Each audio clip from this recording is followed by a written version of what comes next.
Okay, I'm doing this speech for my public speaking class, and my name is Haley Jamison.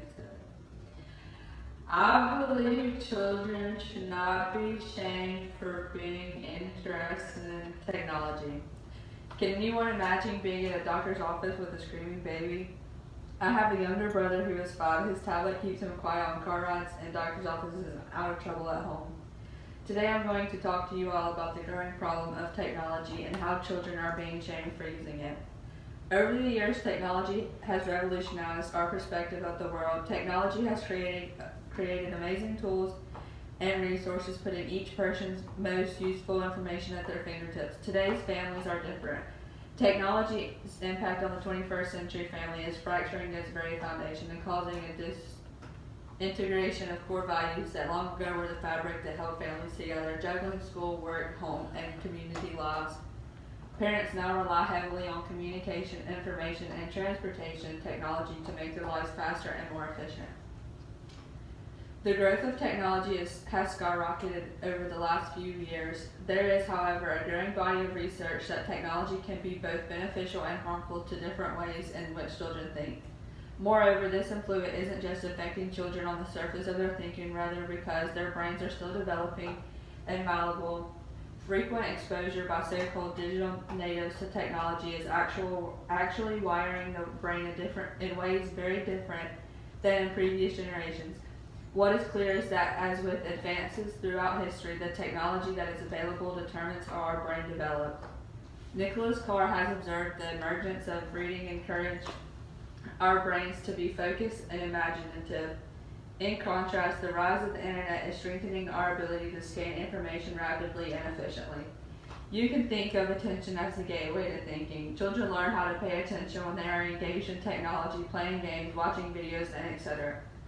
Without it, other aspects of thinking, namely perception, memory, language, learning, creativity, reasoning, problem solving, and decision making, are greatly diminished or can occur at all. The ability of your children to learn to focus effectively and consistently lays the foundation for almost all aspects of their growth, and it's fundamental to their development and successful and happy people.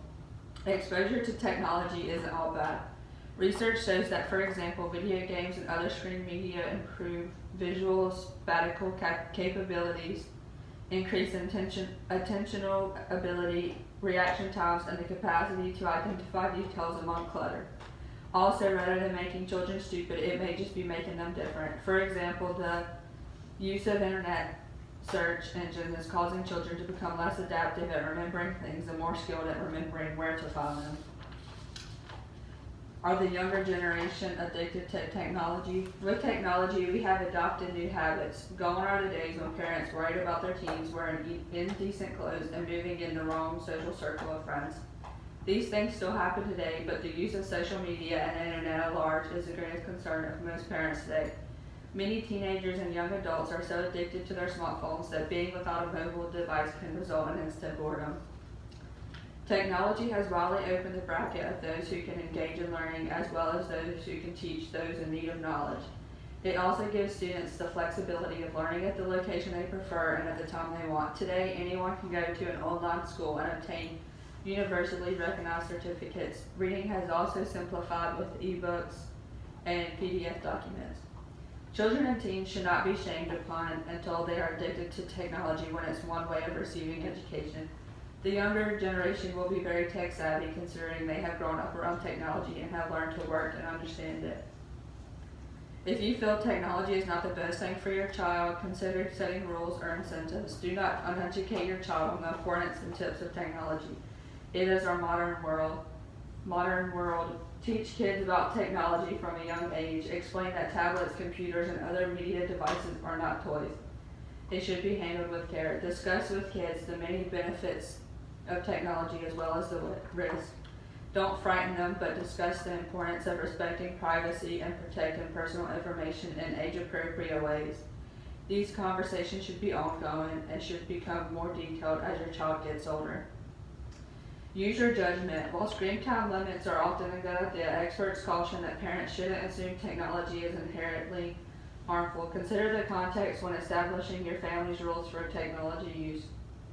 Video chatting with grandparents is different from playing a video game. For example, if you're entertaining your preschooler on a plane, the world won't end if she has a little extra screen time that day. If your son is doing research for a school paper, that computer time shouldn't necessarily count as his only screen time for the day. Don't overreact. Like it or not, technology is an important part of our modern world. It will help your child if you set overly restrictive limits or send the message that technology is something to fear.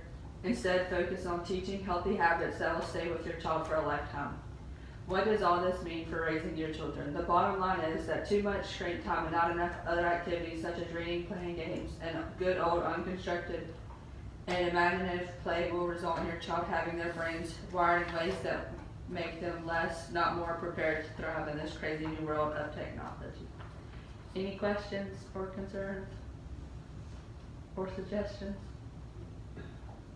No, it's a lot to take in. Okay, well thank you for listening to my speech. Thank you.